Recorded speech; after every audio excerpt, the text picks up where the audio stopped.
Hello, my dear Aries. First 15 days of September 2023. First 15 days. This is from September 1 hanggang September 15, 2023. General reading. Titingnan natin mga my dear Aries kung ano mga eksena at kaganapan at kung ano-ano pa na maaari mong makasalubong sa yung first 15 days of September 2023. Last two shuffle pa tayo mga my dear. Last two shuffle.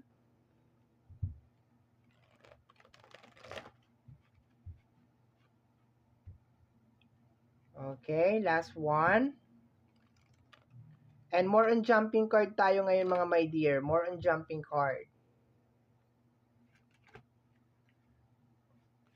Three of Swords. Okay, my dear. First 15 days of September, meron kang mga malalaman, my dear. Okay? Meron kang mga malalaman. And then, itong mga malalaman mo, my dear, is magbibigay din sa iyo ng peace of mind. Okay? Posibleng meron kang mga tanong sa iyong isipan. And mabibigyan na siya ng kasagutan sa first 15 days of September. Okay? Three of Swords. Posibleng masakit siya, my dear, pero makakalaya ka na. Okay? Mabibigyan na ng tuldok yung tanong mo sa yung isipan, my dear. Okay? Next card natin.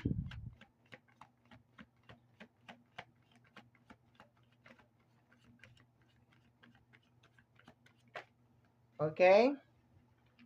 The Queen of Wands. Okay.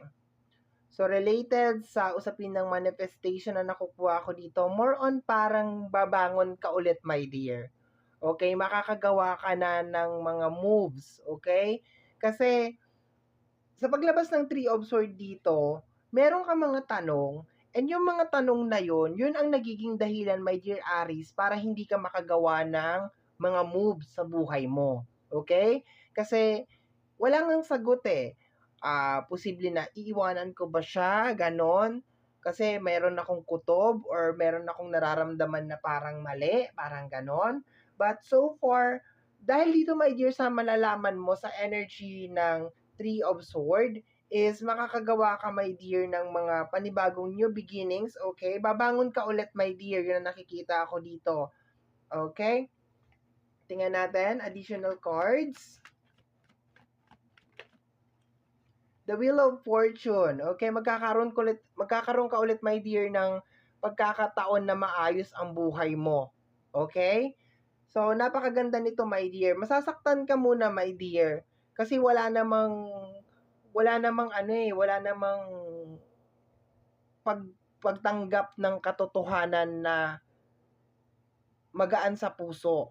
Okay? Masasaktan ka muna, pero pakiramdam ko parang mamomotivate ka ng dahil dito. Okay? The King of Pentacles. Dahil sa energy ng Taurus, Virgo, and Capricorn, pero hindi ko sinasarado ang ibang zodiac sign. Posible din na energy ng Gemini. Gemini, Libra, and Aquarius over here. Nandito din ang energy ng fire sign.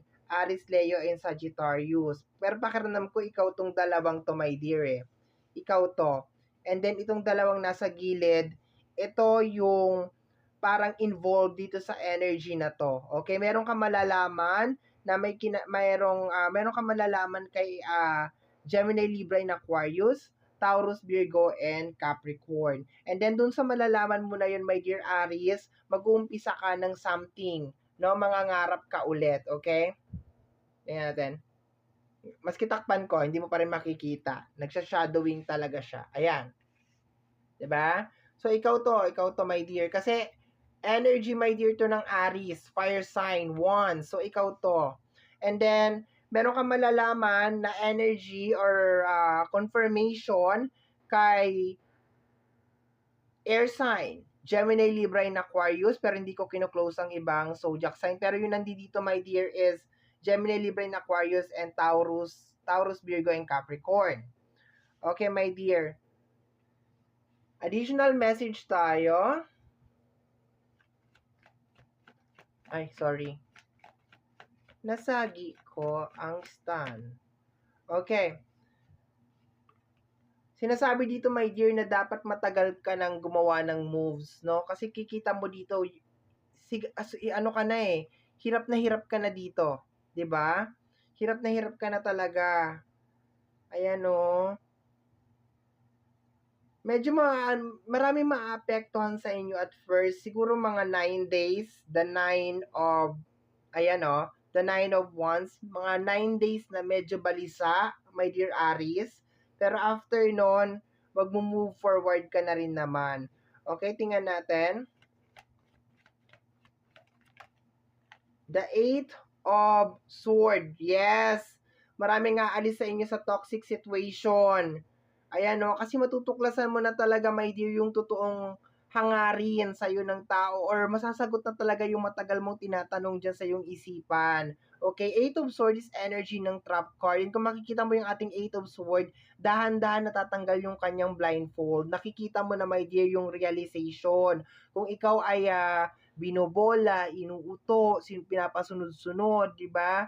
This time, my dear, nagkakaroon ng something sa iyong isipan. Meron ka mga bagay na nalalaman, nagkakaroon ka ng awakening over here.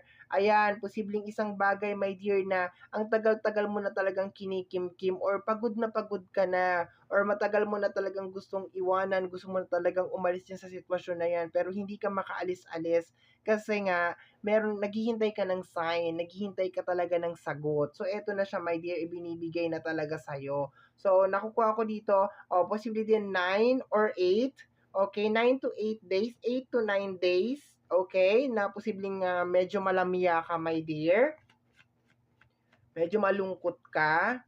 Pero pagkatapos naman nun ay magkakaroon ka ng energy para mag-new beginnings. Okay? Aayusin mo yung buhay mo. Okay, we have here the Chariot. Yes, moving forward tayo. The Wheel of Fortune and the Chariot, my dear. Ayan, no? Maganda tong combination ng card na to kasi this is more on dreams, no? So marami talaga sa inyo mga my dear, especially yung mga pinanghinaan na ng loob, na wala na talaga ng pag-asa. Ayan, mag-uumpisa kayo talaga, my dear. Meron kayong mga umpisa na panibagong career and there's a tendency na meron kayong mga taong iiwanan din o lalayuan. Okay? Last card tayo, mga my dear. Last card. Okay? The Knight of Sword. Okay? Very aggressive ang energy na putulin talaga ang connection, my dear. Parang sinasabi mo dito, ikaw ang ugat ng lahat. Ikaw ang dahilan kung bakit hindi ko pinagpatuloy ang isang bagay. Ikaw ang dahilan kung bakit hindi ako nakapag-focus. Ikaw ang dahilan kung bakit ako nagiging malungkot or nababalisa. So therefore, kinakailangan na kitang tanggalin sa buhay ko. Bottom deck of the card is the Ten of Sword, okay? The energy of knowledge, okay? So, normally, ang Ten of Sword is pagkapagod, my dear, kasi makikita mo, my dear, sa ibang image, di ba, na merong isang lalaking nakadapa, tapos sinaksak-saksak sa kanyang likuran. So, marami talaga sa inyo mga my dear ang mag-give up na talaga regarding sa isang very toxic na situation. And there's a tendency, my dear, na gagawa kayo ng panibagong mga plano sa buhay na meron kayong mga taong tatanggalin. Yun na nakukuha ko dito. Nang dahil dito, my dear, ayan o, meron ka rin ditong death card, the devil, okay? Meron talagang mga bad energy na mag-e-end. This is really, really nice, pero nararamdaman ko talaga yung energy ng pain. Okay, medyo masakit talaga siya, my dear, sa una. Mga 8 to 9 days ang nakikita ko dito. Andito na naman yung energy ng 9, no? Ayan. Pero, mapapagod ka na talaga, my dear. Ayaw mo na talaga, gagawa ka na talaga ng ending. Okay? So, my dear Aries, yan ang reading mo para sa yung first 15 days of September 2023. Somehow, my dear, kung nagustuhan mo to, especially kung napadaan ka lang, don't forget to subscribe. Click po ang notification bell para ma-update ka sa aking mga upload and free to like, share, free to comment sa lahat ng ating mga videos. Once again, my name is RJ, also known as Apo J. Maraming salamat po. And until next time, bye-bye! Thank you, my dear. Maraming salamat po.